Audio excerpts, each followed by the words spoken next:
படம் நல்லா இருக்குது. த்ரில்லர் மூவியாக இருக்குது. நான் ஃபஸ்ட்டு ஹாரர்னு நினச்சேன், த்ரில்லராக போகுது. ஸோ லொக்கேஷன்லாம் ரொம்ப நல்லா இருக்குது. ஏன்னா த்ரில்லர் மூவிக்கு லொக்கேஷன் ரொம்ப முக்கியம். ஸோ அது ரொம்ப நல்லா சூஸ் பண்ணியிருக்கிறாங்க. கேரளாவில் ரொம்ப இன்டீரியரில் எங்கேயோ எடுத்திருக்காங்க. ஸோ அந்த இதெல்லாம் இருக்குது. கேஸ்டிங் வந்து கரெக்டாக இருக்குது. ரொம்ப ஒரு எனக்கு என்னென்னா ஃபீல் ஆச்சுன்னா, கொஞ்சம் கூட்டம் நிறையா காட்டுவாங்கல்ல, அந்த மாதிரிலாம் இல்லாமல் தேவையான கேஸ்டிங் பண்ணியிருக்கிறாங்க. ஆனால் இந்த மாதிரி ஒரு மூவிக்கு கொஞ்சம் காமெடி வச்சா நல்லாயிருக்கும்ல, அது கொஞ்சம் மிஸ் ஆகிற மாதிரி ஃபீல் ஆச்சு. ஏன்னா அது கொஞ்சம் இருந்தால் அந்த லேகெல்லாம் நமக்கு தெரியாமல் போகும். ஸோ அதுதான் எனக்கு ஃபீல் ஆச்சு.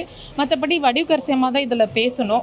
அதே மாதிரி சிங்கம்புலி அவரெல்லாம் வந்து ஒரு ஆர்டிஸ்ட்டு ஒரு காமெடியனாக யூஸ் பண்ணுவாங்க. இதில் கொஞ்சம் நல்ல ஒரு ரோல் கிடச்சிருக்குது. ஸோ அதை வந்து நல்ல வாய்ப்பாக பயன்படுத்தி திலீபன் இருக்கிறாங்க இல்லையா, அவங்களாம் கூட நல்லா பண்ணியிருக்கிறாங்க. எல்லாருமே காஸ்டிங் வந்து அப்பர்னா சொல்லிட்டு அந்த ஆர்டிஸ்ட்டு, அதுக்கப்புறம் எல்லாமே காஸ்டிங் கரெக்டாக இருக்குது. ரொம்ப கூட்டெல்லாம் இல்லாமல் லிமிட்டடாக வச்சு ரொம்ப அழகாக பெஸ்ட்டாக கொடுத்துருக்குறாரு. டேரக்டர் ஃபஸ்ட்டு மூவி மாரி தெரியல, நல்லா பண்ணியிருக்கிறாங்க. ஸோ கண்டிப்பாக இந்த டீமுக்கு என்னோட விஷயம் சொல்லிக்கிறேன். ஆமாம், கண்டிப்பாக அதை சொல்லி ஆகணுங்க. நீங்கள் கேட்டிங்கல்ல, இப்போ கம்பேக்காக இருக்கானா. சீரியலில் நம்ம கொஞ்ச நாளாக அவங்கள பார்த்துட்ருக்கோம், மூவியில் கொஞ்சம் அவங்கள யூஸ் பண்ணலை அப்படின்னு. இவ்வளோ பெரிய ஒரு லெஜெண்டரி ஆர்டிஸ்ட்டை மிஸ் பண்ணுறோமே அப்படின்னு ஃபீல் ஆச்சு இல்லை. ஏன்னா அவங்க வந்து ஒரு அருணாச்சல மூவியில் பார்த்திங்கன்னா ஒரு லுக்கிலே பயங்கரமாக தெறிக்க விட்டுருப்பாங்கல்ல, அதுவும் சூப்பர் ஸ்டாரு ஒரு லுக்கை விட்டு அந்த மாதிரி பண்ணியிருப்பாங்க. அவர் வந்து பயங்கர லுக்கு, அவருக்கே லுக்கு விட்டவங்க அவங்க. ஸோ இதில் வந்து பார்த்திங்கன்னா அதுதான், அவங்களுக்கு டைலாகே இல்லை. ஃபுல் அண்ட் ஃபுல் பார்த்திங்கன்னா அவங்களோட ரியாக்ஷன்ஸ் தான்.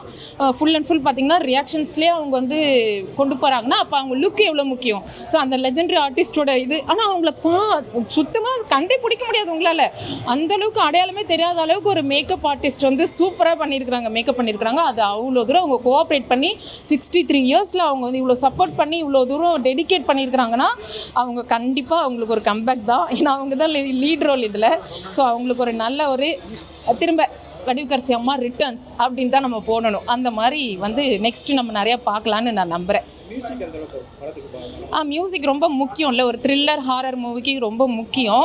ஓகே, ரொம்ப நான் சூப்பர் டூப்பர்னு சொல்ல மாட்டேன். ஓகே, நல்லா பண்ணியிருக்கிறாங்க. பட் இன்னும் நல்லா பண்ணியிருக்கலாம். அந்த ஒரே ஒரு சாங் தான் வச்சுருக்கிறாங்க, அது நல்லா இருக்குது, ரொம்ப சூப்பராக இருக்குது. அது தி வாய்ஸ் மாதிரி இருக்குது, தியான்னு தெரியல, பட் அதே ஸ்டைலில் அதே மாதிரியே இருக்குது. அது நல்லா இருக்குது. இன்னும் பிஜிஎம் கொஞ்சம் இன்னும் கூட ஒரு சில இடத்துலலாம் வேறு மாதிரி, அதை த்ரில்லர் மூவிக்கு ஏற்ற மாதிரி கொஞ்சம் பண்ணியிருக்கலாம். பரவாயில்ல, நாட் பேட் அப்படி தான் சொல்லுவேன். அதெல்லாம் இன்னும் பண்ணியிருந்தால் இன்னும் சூப்பராக சப்போர்ட் ஆகிருக்கும். அதுதான் காமெடி சுத்தமாக இல்லை, அதுதான் மிஸ் ஆகுது. ஏன்னா இந்த மாதிரி மூவிக்கெலாம் இப்போ நம்ம சுந்தர் சி சார்லாம் பாருங்கள், நம்ம காஞ்சனா மூவி இவரெல்லாம் எடுத்துக்கோங்க, லாரன்ஸ் சார்லாம் பாருங்களேன். அவங்களாம் பார்த்திங்கன்னா கொஞ்சம் காமெடி வந்து தனி ட்ராக்காக வைக்கிறாங்களோ இல்லை ரிலேட் பண்ணி வைக்கிறாங்களோ. இப்போ நம்ம லாரன்ஸ் சார்லாம் அப்படியே உள்ளே போயிடும், ட்ராக்கே இருக்காது.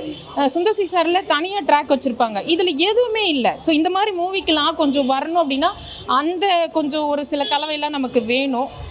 அது கொஞ்சம் மிஸ் ஆகுது. அதை இன்னும் கொஞ்சம் வச்சுருந்தா, டைரக்டர் சாருக்கு என்னோட சஜஷனாக நான் சொல்கிறது என்னென்னா, உங்களோட இது நீங்கள் எடுக்கணும்னு சொல்லிட்டு எடுத்தது ஓகே, உங்களோட தாட் வச்சு நீங்கள் ஃபஸ்ட்டு மூவி ஒரு இது வச்சு எடுத்திருப்போம்.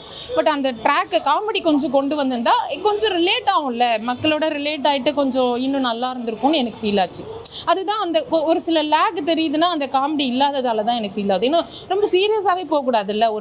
ஏன்னா கான்செப்ட் பார்த்திங்கன்னா ஒரு பேராசையாக மாறக்கூடாது அப்படின்றது தான். ஆசை இருக்கலாம், பேராசையாக மாறக்கூடாது. பேராசையாக மாறினா நம்மளுக்கும் ஆபத்து, நம்மளை சுற்றி இருக்கிறவங்களுக்கும் ஆபத்துன்னும் போது அதை வந்து இன்னும் கொஞ்சம் காமெடியும் கலந்து சொல்லியிருக்கலாம். எந்த விஷயமே சீரியஸாக மட்டுமே சொன்னால் எல்லாரும் ஏற்றுக்க மாட்டாங்க. கொஞ்சம் அந்த மாதிரி இனிமேல் நெக்ஸ்ட்லேருந்து கொஞ்சம் சொல்லுங்கள் சார். ஏன்னா கிராணி 2 போட்டிருக்கீங்க. ஸோ அதுலேயும் கொஞ்சம் இந்த ஒரு விஷயத்தை நீங்கள் ஆட் பண்ணிங்கன்னா கொஞ்சம் இன்னும் பெட்டராக இருக்கும், நல்லாயிருக்கும்னு நான் ஃபீல் பண்ணுறேன். ஸ்ட்ராங் மெசேஜ்னால் அதான் நான் சொன்னேனே, ஆசை இருக்கலாம், பேராசை இருக்கக்கூடாது. ஏன்னா ஒருத்தவங்களோட பேராசை தான் சுற்றி இருக்கிறவங்கள அஃபெக்ட் பண்ணும் இல்லையா, அந்த ஒரு கான்செப்ட் தான் சொல்லியிருக்கிறாங்க. அதுக்கு மேலே பெருசாலாம் இதில் ஏதோ கன்வே பண்ணலை.